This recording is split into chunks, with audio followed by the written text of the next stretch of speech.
ഇന്ന് ഒരുപാട് പുരുഷന്മാർ അനുഭവിക്കുന്ന ഒരു ബുദ്ധിമുട്ടായിരിക്കുമല്ലോ ഈ ലൈംഗികതയിലുള്ള താല്പര്യക്കുറവ്, ശീഘ്രസ്ഖലനം അഥവാ പ്രീമെച്ചർ ഇജാക്കുലേഷൻ, എറക്ടൈൽ ഡിസ്ഫങ്ഷൻ.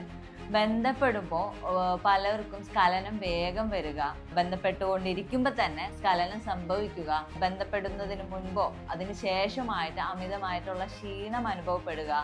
ഞാനിപ്പോൾ ഈ പറയുന്ന അപകട സൂചനകളിൽ ഏതെങ്കിലും ഒരു സിംറ്റം അല്ലെങ്കിൽ ഒരു സൂചനയെങ്കിലും നിങ്ങൾക്കുണ്ട് എന്നുണ്ടെങ്കിൽ നിങ്ങൾ ഇത് നിഷേധിക്കരുത്. പലപ്പോഴും ഇത് മാനസികപരമായിട്ടും ശാരീരികപരമായിട്ടും വളരെയധികം മോശമായിട്ടുള്ള ഒരു അവസ്ഥയിലേക്കാണ് രോഗികളെ കൊണ്ടുപോകാറുള്ളത്. പുരുഷന്മാരിലെ മൂഡ് സ്വിങ്സ് എന്താണല്ലേ? പുരുഷന്മാരിലെ മൂഡ് സ്വിങ്സ്, പലവർക്കും മൂഡ് സ്വിങ്സ് എന്ന് പറയുമ്പോൾ തന്നെ സ്ത്രീകളെയാണ് ഓർമ്മ വരാം. എന്നാൽ പുരുഷന്മാർക്കും ഈ മൂഡ് സ്വിങ്സ് ഉണ്ടാവാറുണ്ട്. ആൻസൈറ്റിയും ഡിപ്രഷനും ഫ്രസ്ട്രേഷനും ഒക്കെ കൂടുന്ന ഒരവസ്ഥ വരാറുണ്ട്.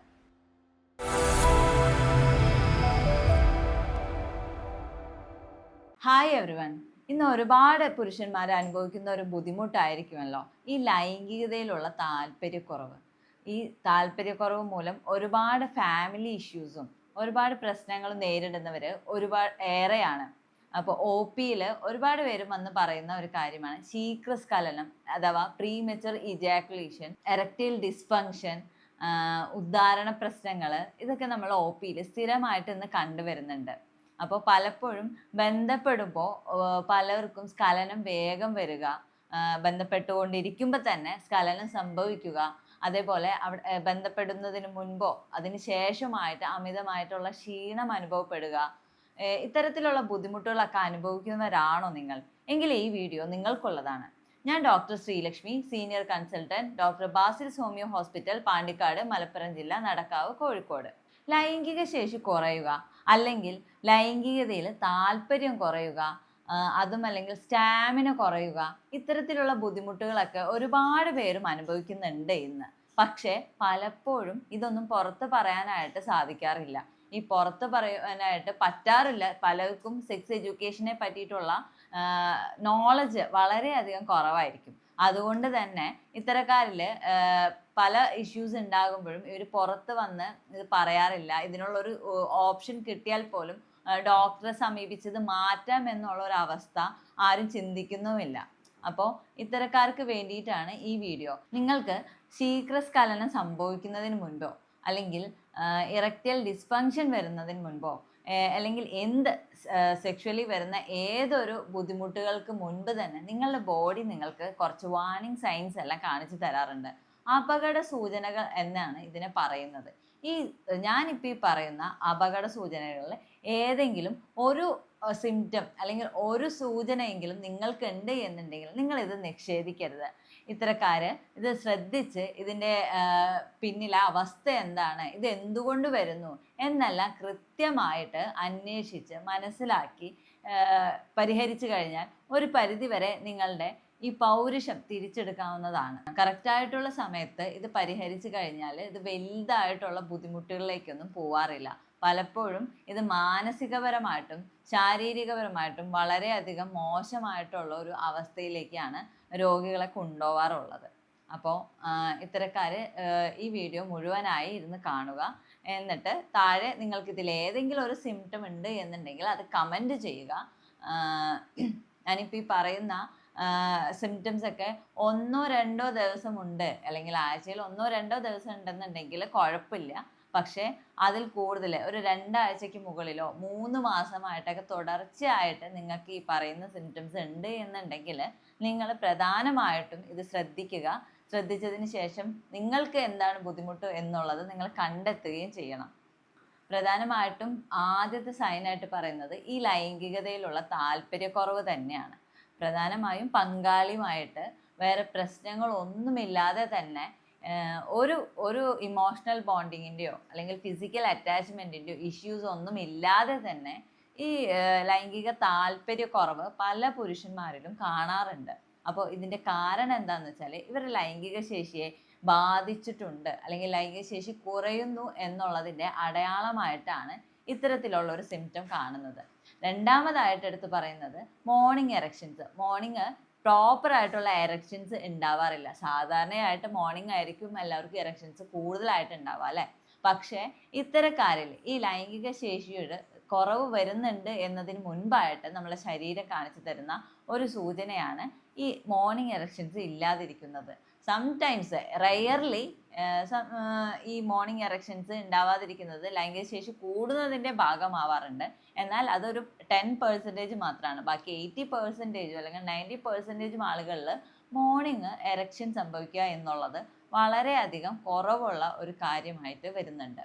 ഇനി മൂന്നാമത്തെ സൈനായിട്ട് നമ്മൾ പറയുന്നത് ഉദ്ധാരണ പ്രശ്നങ്ങൾ, അതായത് സ്ഖലനം സംഭവിക്കാതിരിക്കുക എന്നുള്ള ഒരു പ്രശ്നവും അതേപോലെ ഒരുപാട് പേര് നേരിടുന്ന ഒരു പ്രശ്നമാണ് ഉദ്ധാരണ പ്രശ്നങ്ങൾ. അപ്പോൾ ഇത് ലൈംഗിക ശേഷി കുറയുന്നതിൻ്റെ ബുദ്ധിമുട്ടാണോ എന്നറിയാൻ വേണ്ടിയിട്ട് നിങ്ങൾ നിങ്ങളുടെ അടുത്തുള്ള ഡോക്ടറെ പോയി കണ്ട് വിശദമായി പരിശോധനകൾ നടത്തേണ്ടതാണ്. അപ്പോൾ ഉദ്ധാരണ പ്രശ്നത്തിൽ മെയിനായിട്ട് വരുന്നൊരു കാര്യമാണ് ടൈം എടുത്ത് ഉദ്ധാരണം വരിക. ഒരുപാട് ടൈം എടുക്കുക. ഇനി ടൈം എടുത്ത് ഉദ്ധാരണം വന്നാൽ തന്നെ വളരെ കുറച്ച് സമയത്തേക്ക് മാത്രമേ ഇത് നിൽക്കുന്നുള്ളൂ എന്നുള്ള കണ്ടീഷൻസൊക്കെ ഒരുപാട് പേര് പറയാറുണ്ട് അല്ലേ. അപ്പോൾ ഇത്തരക്കാര് ഇതൊക്കെ ശ്രദ്ധിക്കേണ്ടതുണ്ട്. നിങ്ങളുടെ ലൈംഗിക ശേഷി കുറഞ്ഞോ എന്നുള്ളത് നിങ്ങൾ ഒന്ന് അപ്ഡേറ്റ് ചെയ്ത് നോക്കേണ്ടതുണ്ട്. നാലാമത്തെ സൈനാണ് ബലം കുറയുക എന്നുള്ളൊരു കണ്ടീഷൻ. ബലം കുറയും. എന്തുകൊണ്ടാണ് ഈ ബലം കുറയുന്നത്? അവിടേക്കുള്ള നിങ്ങളെ ലിംഗത്തിലേക്കുള്ള ബ്ലഡ് സർക്കുലേഷൻ കുറയുമ്പോഴാണ് പ്രധാനമായിട്ടും ഈ ബലം കുറവ് അല്ലെങ്കിൽ ബലക്കുറവ് വരുന്നത്. അപ്പോൾ ഈ ബ്ലഡ് സർക്കുലേഷൻ കൂടാനായിട്ട് എന്തൊക്കെ ചെയ്യാമെന്നുള്ളത് നിങ്ങൾ മെയിനായിട്ട് ശ്രദ്ധിക്കേണ്ടതുണ്ട്. അതോടൊപ്പം ഈ ബലക്കുറവ് ലൈംഗിക ശേഷി കുറയുന്നതിൻ്റെ സൂചന ആണോ എന്ന് നിങ്ങൾ റീചെക്ക് ചെയ്യേണ്ടത് അത്യാവശ്യമാണ്. ഒരു ഏജ് കഴിഞ്ഞു കഴിഞ്ഞാൽ ഉറപ്പായിട്ടും ഇത്തരം ലൈംഗിക ശേഷി കുറയും എന്നെല്ലാം ഭയപ്പെട്ട് ഒരുപാട് പേര് ഭയപ്പെടാറുണ്ട്. അപ്പം അത്തരക്കാർ ഇത്തരം കാര്യങ്ങൾ ശ്രദ്ധിച്ചാൽ മതി. തുടക്കത്തിൽ തന്നെ ഇതെല്ലാം ശ്രദ്ധിച്ചാൽ മതി. അഞ്ചാമതായിട്ട് പറയുന്നത് പെർഫോമൻസ് ആൻസൈറ്റിയെ പറ്റിയിട്ടാണ്.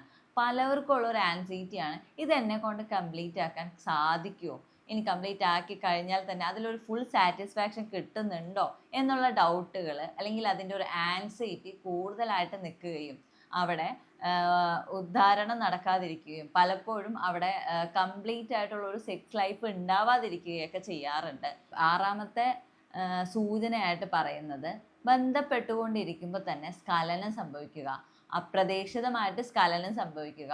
അവർ പോലും പ്രതീക്ഷിക്കാതെ സ്ഖലനം സംഭവിക്കുന്നുണ്ട് എന്നുണ്ടെങ്കിൽ അത് നിങ്ങളുടെ ലൈംഗിക ശേഷിയെ ബാധിച്ചിട്ടുണ്ട് എന്നാണ് അതിൻ്റെ അർത്ഥം. ഏഴാമത്തെ സൂചനയായിട്ട് പറയുന്നത് അമിതമായിട്ടുള്ള ക്ഷീണം. അമിതമായ ക്ഷീണം ഈ വേറെ ഒരു കാര്യത്തിനും ക്ഷീണമില്ലാതെ, അതായത് ഫിസിക്കൽ ആക്ടിവിറ്റിയിലോ അല്ലെങ്കിൽ വേറെ വർക്ക് റിലേറ്റഡ് ആയിട്ടോ ജോലി സ്ഥലത്തോ ഇവിടെ ഒന്നും ക്ഷീണം അനുഭവിക്കാതെ ഈ സെക്ഷൽ ലൈഫിൽ മാത്രം അമിതമായിട്ടുള്ള ക്ഷീണം അനുഭവപ്പെടുക, സെക്സ് എന്ന് പറയുമ്പോൾ തന്നെ ഒരു ഭാരമായിട്ട് തോന്നുക, ഇത്തരം അവസ്ഥകളൊക്കെ ഉണ്ടെങ്കിൽ നിങ്ങളെ ലൈംഗിക ശേഷി അത് ബാധിച്ചിട്ടുണ്ടെന്ന് തന്നെയാണ് കരുതാനായിട്ട്. എട്ടാമത്തെ ഒരു സൂചനയായിട്ട് പറയുന്നത് പെട്ടെന്ന് തന്നെ സ്ഖലനം ഇജാക്കുലേഷൻ വരിക. പ്രീമെച്ചുർ ഇജാക്കുലേഷൻ നമ്മൾ എപ്പോഴും ശ്രദ്ധിക്കേണ്ട ഒരു കാര്യമാണ്. ഈ പ്രീമെച്ചുർ ഇജാക്കുലേഷൻ വരുന്ന ആളുകളിൽ ലൈംഗിക ശേഷി കുറയുന്നതിൻ്റെ ഒരടയാളമാണ്. സാധാരണയായിട്ട് വേറെ ഇഷ്യൂസോ കാര്യങ്ങളോ ഒന്നുമില്ല, കുറേ കാലങ്ങളായിട്ട് വേറെ പ്രശ്നങ്ങളൊന്നുമില്ല ഡോക്ടറെ, ഇപ്പോഴാണ് എനിക്ക് ഈ പ്രീമെച്ചുർ ഇജാക്കുലേഷൻ വരുന്നു എന്നെല്ലാം പറയുന്ന കണ്ടിട്ടുണ്ട്. ഒരു ഏജ് കഴിയുമ്പോൾ അല്ലെങ്കിൽ ഒരു പോയിന്റ് കഴിയുമ്പോൾ പല പേഷ്യൻസും പറയാറുണ്ട് നമ്മളോട്. നമ്മൾ ഒ പിയിൽ വരുന്ന ഒരുപാട് പേര് പറയുന്ന ഒരു കാര്യമാണ്, ഇത്രയും കാലം ഒരു കുഴപ്പവും ഉണ്ടായിരുന്നില്ല, എന്നാൽ ഇപ്പോൾ കുറച്ച് നാളുകളായിട്ട് ഈ പെട്ടെന്ന് തന്നെ സ്ഖലനം സംഭവിക്കുന്നുണ്ട്, പ്രീമെച്ചുർ ഇജാക്കുലേഷൻ സംഭവിക്കുന്നുണ്ട്. അപ്പോൾ അത് നിങ്ങളുടെ ലൈംഗിക ശേഷിയെ ബാധിച്ചിട്ടുണ്ട് എന്നുള്ളതിൻ്റെ മറ്റൊരു അടയാളമാണ്. ഒമ്പതാമത്തെ ഒരു സൂചനയായിട്ട് പറയുന്നത് പുരുഷന്മാരിലെ മൂഡ് സ്വിങ്സ്. എന്താണല്ലേ പുരുഷന്മാരിലെ മൂഡ് സ്വിങ്സ്? പലവർക്കും മൂഡ് സ്വിങ്സ് എന്ന് പറയുമ്പോൾ തന്നെ സ്ത്രീകളെയാണ് ഓർമ്മ വരിക. എന്നാൽ പുരുഷന്മാർക്കും ഈ മൂഡ് സ്വിങ്സ് ഉണ്ടാവാറുണ്ട്.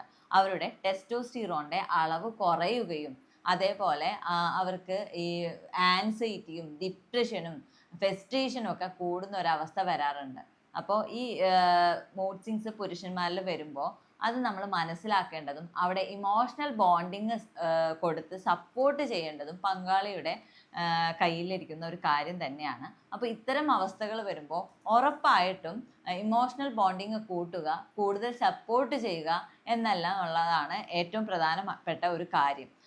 അപ്പോൾ ഇത്തരം ഒരു ഫ്രസ്ട്രേഷനോ അല്ലെങ്കിൽ ഒരു ആൻസൈറ്റിയോ ഒരു ഡിപ്രഷനോ നീണ്ട കാലമായിട്ട് നീണ്ടു നിൽക്കുന്നുണ്ട് എന്നുണ്ടെങ്കിൽ അത് നിങ്ങളുടെ ലൈംഗിക ശേഷിയെ ബാധിച്ചിട്ടുണ്ട് എന്ന് തന്നെ പറയാം. 10ാമതായിട്ട് നമ്മൾ പറയുന്ന ഒരു കാര്യമാണ്, പലപ്പോഴും സെക്ഷൽ ലൈഫ് വളരെ പ്രോപ്പറായിട്ട് കൃത്യസമയത്ത് അല്ലെങ്കിൽ ഒരു കാഷ്വലായിട്ട് പോരുന്ന ഒരു സെക്ഷൽ ലൈഫ് പെട്ടെന്ന് തന്നെ സ്റ്റോപ്പ് ചെയ്യേണ്ടി വരുന്ന ഒരവസ്ഥ.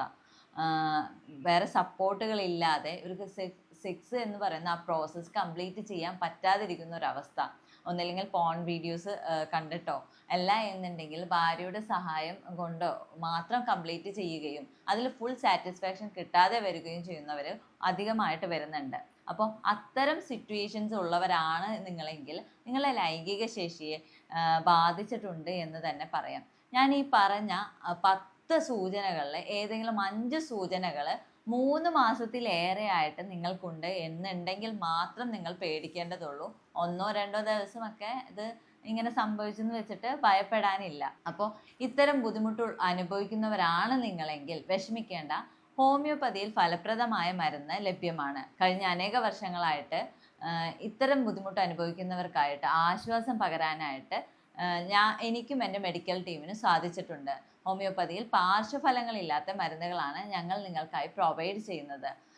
അത്യാധുനിക സാങ്കേതിക വിദ്യയായ ആർട്ടിഫിഷ്യൽ ഇൻ്റലിജൻസിൻ്റെ സഹായത്തോടു കൂടെയുള്ള രോഗനിർണയവും മരുന്ന് നിർണയവുമാണ് ഞങ്ങൾ ഇവിടെ നടത്തി വരുന്നത്.